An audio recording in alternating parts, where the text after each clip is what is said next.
Fox News Washington correspondent Rich Edson has the latest on Capitol Hill security on its special report. Neither Homeland Security nor the FBI, both agencies in charge of spearheading the special security event in Washington, D.C., on Inauguration Day, immediately made announcements Wednesday after Biden was sworn in outside the U.S. Capitol regarding how long a heightened militarized presence would remain in the downtown area now that the ceremony has ended. An official with the Department of Defense declined to comment on the matter, referring Fox News to Homeland Security or the FBI to disclose information about lowering the security presence. More than 25,000 National Guard members from all 50 states, 3 territories, and Washington, D.C., were supporting federal and district authorities at the 59th presidential inauguration Wednesday. According to the latest figures released by the National Guard Bureau, Homeland Security was working with all of its 200 partners, including National Guard troops, as well as at least 14,000 law enforcement officials and 5,000 Department of Defense employees.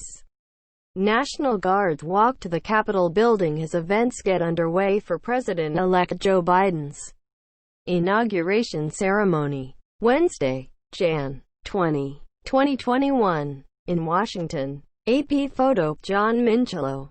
Hours before President Joe Biden and Vice President Kamala Harris officially took their oaths of office, National Guardsmen from across various U.S. states and territories provided security and traffic control in and around the U.S. Capitol and National Mall.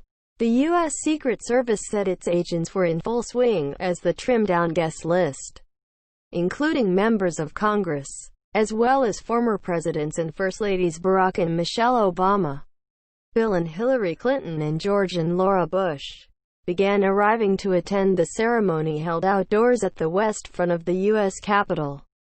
Amid heightened security downtown, there were no major protest gatherings. The National Mall remains on lockdown, and Fox News learned that 2 protests that were planned within the secure zone were scrapped by the Parks Service before the inauguration began. There was a no-drone zone in effect in or around the Washington, D.C. area on Inauguration Day. Bicycles, toy guns, aerosols, animals except for service and guide animals, and backpacks exceeding a certain size were included on an extensive list of prohibited items shared by the U.S. Secret Service.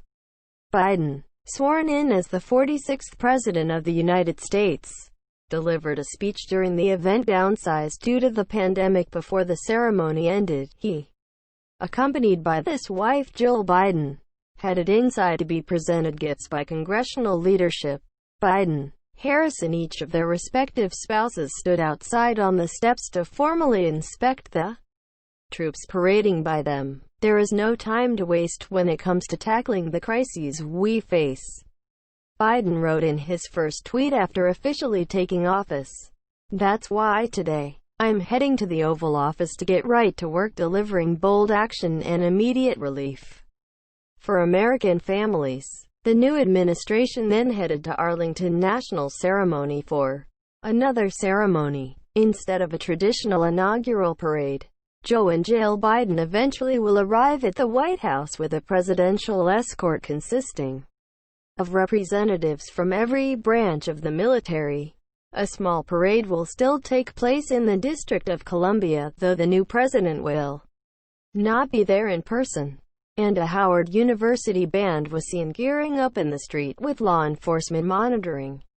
The 59th presidential inauguration was designated as a National Special Security Event, NSSE, on Jan. 13 after the Department of Homeland Security received multiple requests, including from Congress and the D.C. Mayor Muriel Bowser, to extend the period of the NSSE up to a week in advance of Jan. 20. The measure was initiated after rioters stormed the Capitol on Jan. 6.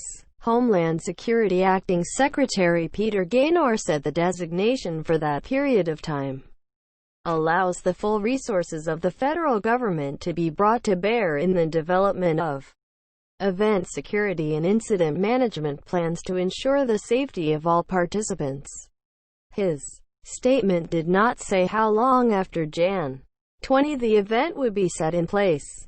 It has been my honor to lead the men and women safeguarding our country as the Acting Secretary of DHS, Gaynor said in a statement Wednesday, adding that he and David Pekoske, Administrator of the Transportation Security Administration, TSA, are committed to ensuring the department's focus remains on securing the homeland while overseeing an orderly transition to the new administration. Fox News' Marisa Schultz contributed to this event.